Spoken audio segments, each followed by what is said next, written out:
টানা 3 বছরে 3টা ফাইনাল, দুটোতে ইন্ডিয়া চ্যাম্পিয়ন। হোয়াইট বল ক্রিকেটে ইন্ডিয়ার রাজত্ব আসলে চলছে। 2023 ওয়ানডে ওয়ার্ল্ড কাপে ফাইনালে অস্ট্রেলিয়ার কাছে হারলেও 2024 টি20 ওয়ার্ল্ড কাপে সাউথ আফ্রিকাকে হারিয়ে চ্যাম্পিয়ন হয়েছে ইন্ডিয়া। এবার 2025 এসে চ্যাম্পিয়ন্স ট্রফির ফাইনালে নিউজিল্যান্ডকে হারিয়ে আরও একটা শিরোপার দখল নিল ইন্ডিয়া।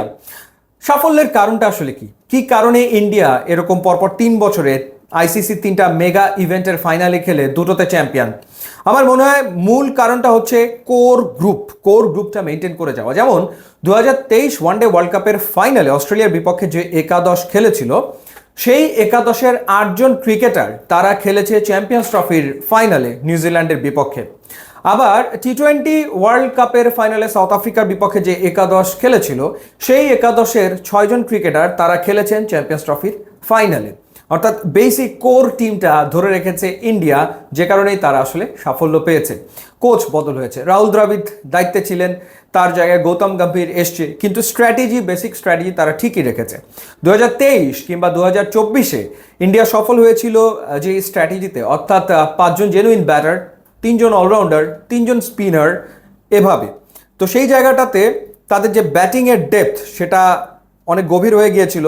অক্ষর প্যাটেলের ইনক্লুশন কিংবা হার্দিক পান্ডিয়া কিংবা রবীন্দ্র জাদেজা, অর্থাৎ 8জন ব্যাটার যারা দারুণ রকম ব্যাট করতে পারে। বোলিং অপশনের ক্ষেত্রে 6টা অপশন তারা সবসময় রেখেছে, 2023-এও, 2024-এও, 2025-এও।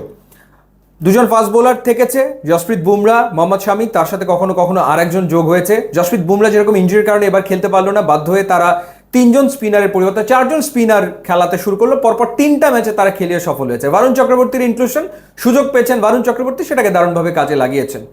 সো এই যে একটা কোর স্ট্র্যাটেজি এবং কোর টিম ধরে রাখা, সেটাতেই তারা টানা 3 বছরে সফল হয়েছে বলে মানতে হবে।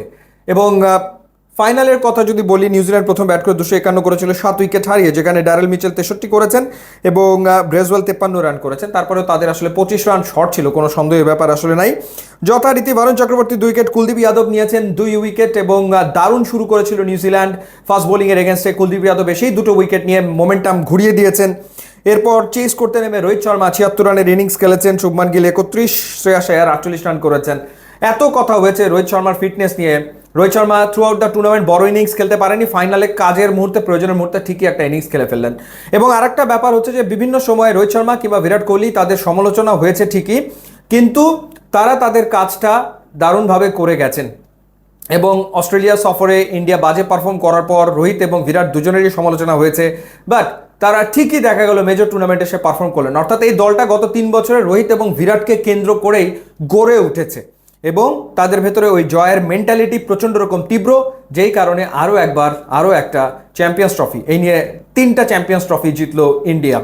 এবার আপনাদের জানিয়ে রাখি, কঠিন আবহাওয়া এবং তীব্র গরমে ঘরকে সুরক্ষা দিতে নিয়ে আসুন Nippon Paints, trusted Japanese brand. YouTube, Instagram link দেওয়া আছে, যোগ দিলে খুবই খুশি হবেন। Thanks for watching.